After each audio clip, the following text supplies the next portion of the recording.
Hello dear student, কেমন আছো? I hope প্রত্যেকে শুধু ভালো না, ভীষণ ভালো আছো। স্ক্রিনের উপর একটা কোশ্চেন দেখা যাচ্ছে, তাই না? প্রশ্নটা কি বলেছে সেটা আগে আমরা মন দিয়ে পড়বো। কি বলেছে দেখো, ত্রিভুজ এবিসি এর তিনটি মধ্যমা এডি, বিই এবং সিএফ পরস্পরকে জি বিন্দুতে ছেদ করেছে।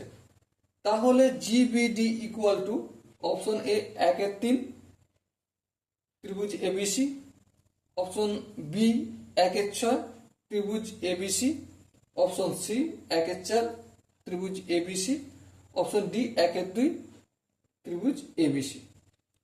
চলো এখানে কোন অপশনটা ঠিক হবে দেখো। প্রথমে আমি একটা ত্রিভুজ অঙ্কন করি, এবিসি। মধ্যমা কোনগুলো? A B C. এডি মধ্যমা, আবার কি বিই মধ্যমা, হ্যাঁ। আবার কি, আবার হচ্ছে সি এফ মধ্যমা। দেখো এই ত্রিভুজটা আমরা ক্ষেত্রফল সংক্রান্ত উপপাদ্যের ইন্ট্রোডাকশন পার্টে খুব ভালো করে দেখেছি যে এখানে দেখো কটা ত্রিভুজ উৎপন্ন করেছে ভিতরে। এ একটা ত্রিভুজ, হ্যাঁ। এ একটা ত্রিভুজ, হ্যাঁ। এ একটা ত্রিভুজ, হ্যাঁ। এ একটা ত্রিভুজ, হ্যাঁ। এ একটা আর এ একটা, বেশ বুঝলাম। আর যে মধ্যবিন্দু মানে এখানে যারা মিলিত হয়েছে, এই যে এখানটা, এটার নাম হচ্ছে জি। এবার আমরা কনসেপ্টটা বুঝি।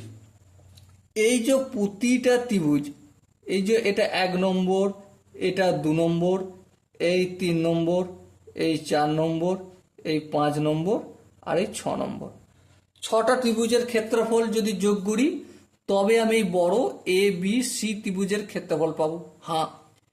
এবার প্রশ্ন হচ্ছে এই ছটা ত্রিভুজের ক্ষেত্রফল কি ইকুয়াল? হ্যাঁ, ইকুয়াল।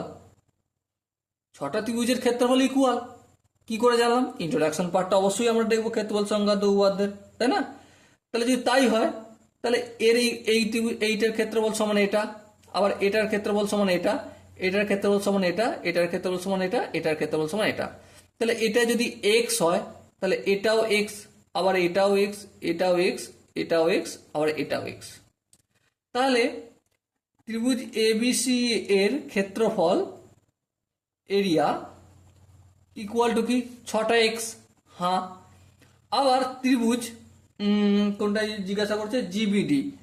জিবিডি, জিবিডি বলতে জিবিডি এইটা, এটা কি? এর ক্ষেত্রফল, এর এরিয়া ইকুয়াল টু এক্স। তাহলে দুজনের মধ্যে সম্পর্ক কি? এই জিবিডিটা এবিসি এর 6/1 তাহলে কি লিখবো?